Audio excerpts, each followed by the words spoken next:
உலகத்தில் மிகப்பெரிய ஒரு உன்னதமான இரத்த சொந்தமே இல்லாத உறவு எது அப்படின்னு பார்த்தோன்னா நட்பு தான்.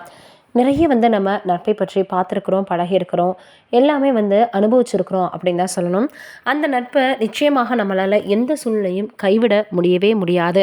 அந்தளவுக்கு நம்மளுடைய துக்கங்களையும் சரி, அதே போல் நம்மளுடைய சந்தோஷங்களையும் சரி, நிறைந்து நிற்கக்கூடியது என்னவோ நட்பு தான். குறிப்பாக சொல்லணும் அப்படின்னா ஆண்களினுடைய நட்பு காலாகாலத்துக்கும் தொடரும். பெண்கள் திருமணம் முடிந்துட்டாலே ஒரு சிலரால் அந்த நட்பை தொடர முடியாது. ஆனால் ஆண்கள் அப்படி கிடையாது. பெண்களும் இருக்காங்க ஒரு சிலர். ஆனால் எல்லாரையும் நம்மளால் தொடர்ந்து பெண்கள் திருமணத்திற்கு பிறகு நட்போடு இருக்க முடியும்னு சொல்லிட முடியாது. ஆனால் ஆண்கள் அந்த மாதிரி கிடையாது. தங்களுடைய நட்பை ரொம்பவே பார்த்தீங்கன்னா ரொம்ப ஆயுளோட பழகி வருவாங்க, அதை பாதுகாத்து வருவாங்க அப்படின்னு தான் சொல்லணும். இங்கே அப்படி தான் ஒரு நண்பர் எதிர்பாராத விதமாக அவருடைய கை காலில் அடிபட்டுருது. அவரால் நடக்க இயலாமல் போயிடுது. அந்த நேரத்தில் தன்னுடைய நண்பன் மனம் சோர்ந்து போகக்கூடாது அப்படின்றதற்காக அந்த நண்பர்கள் செய்யக்கூடிய விஷயம் நம்மளையே மெய்சில் இருக்க வைக்குது.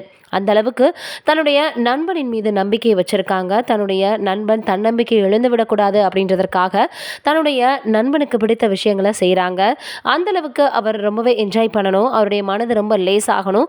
எல்லா கவலைகளையும் அவர் மறக்கணும். தன்னம்பிக்கையோடு அவர் எழுந்து விட மாட்டாரா அப்படின்னு மிகப்பெரிய ஆவலோட அந்த நண்பர்கள் செய்யக்கூடிய விஷயம் நம்மளுடைய கண்களில் ரொம்பவே கண்ணீரை வரவழைக்குது அப்படின்னு தான் சொல்லணும்.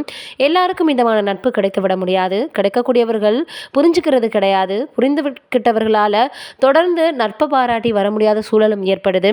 இப்படி நிறைய நம்ம நட்புக்காக நிறைய சினிமாக்கள் பார்த்துருக்கோம், நிறைய சீரியல்கள் பார்த்துருக்கோம், நாடகங்கள் பார்த்துருக்குறோம். ஆனால் உண்மையான வாழ்க்கையில் என்றைக்குமே இந்த போல் நண்பர்களை நம்மளால் எப்பவும் பிரிக்கவும் முடியாது. அதே போல் இப்படி இருக்கிறவங்க என்றைக்குமே மற்றவர்கள் சொல் கேட்டு அவங்க பிரிஞ்சுக்க மாட்டாங்கன்றதும் உண்மைதான். ஆனால் இந்த நண்பர்களை பார்க்கும் பொழுது ரொம்பவே நம்மளுக்கே பொறாமையாக தான் இருக்குது. இப்படிப்பட்ட நண்பர்கள் நம்மளுக்கு கிடைத்து விடக்கூடாதா அப்படின்னு தான் நீங்கள் என்ன நினைக்கிறீங்கன்னு மறக்காமல் கமெண்ட்டில் சொல்லுங்கள். இது ஒரு புறம் இருக்க, இன்னொரு புறம் வீடியோவில் பார்க்கும் பொழுது சில நேரங்களில் கடவுள் நம்மளுக்கு எப்படியெல்லாம் நம்மளை காப்பாற்றி விட்டுருக்காருன்னு தோணும்.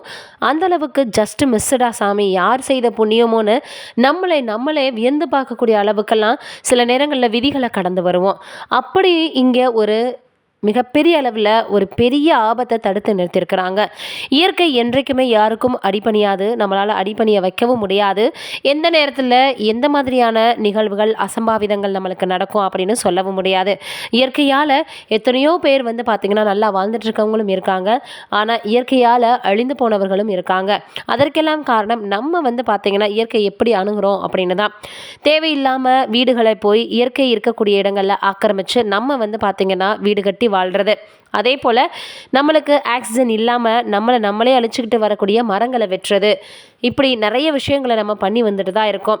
தேவையில்லாத கழிவுகளை நீரில் கொண்டு போய் விட்டு குடிக்க அடுத்த தலைமுறையினருக்கு தண்ணி இல்லாமல் பண்ணுறதுன்னு பல விஷயங்களை பலரும் பண்ணி வராங்க. இதற்கெல்லாம் பதிலடி கொடுக்கக்கூடிய வகையில் இயற்கையும் சில சீற்றங்களை தன்னால் முடிஞ்சால் என்ன வேணாலும் பண்ண முடியும்னு காட்டிட்டு தான் இருக்குது. இப்படியும் தெரிந்தாத சில மனிதர்கள் இருக்க தான் செய்கிறாங்க. இந்த வீடியோவில் எதிர்பாராத விதமாக சரிந்து மண்ணை விழக்கூடியதை எதிரில் பார்த்திங்கன்னா ஒரு வண்டி வருதுன்னு தெரிஞ்சு ரொம்ப சமயோசிதமாக அந்த வண்டியை நிறுத்த சொல்லி அங்கே இருக்கக்கூடியவர்களையும் காப்பாற்றியிருக்கிறாங்க. இதை பார்க்கும் பொழுது எந்த சாமி செய்த புண்ணியமோ அப்படின்ற மாதிரி இருக்குது. நீங்கள் என்ன நினைக்கிறீங்கன்னு கமெண்ட்டில் சொல்லுங்கள்.